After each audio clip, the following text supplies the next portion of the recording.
আজকে আপনাদের তালের ছাঁচের পিঠে খাওয়াবো। আমি ছাঁচটা গ্যাসে বসিয়ে নিলাম।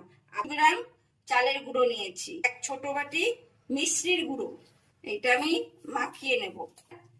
অল্প অল্প করে আমি তালের রস দেব। তো এবার আমি ছাঁচে তেল দিয়ে দিলাম, ওটা হয়ে গেছে। এবার আমি অল্প অল্প করে দিতে থাকবো। কিন্তু আমার সব দেওয়া হয়ে গেছে। এবার আমি ঢাকা দেবো, গ্যাসটা কমিয়ে দেবো, দিয়ে ঢাকাটা তুলবো। এবার আমি নামিয়ে নেব।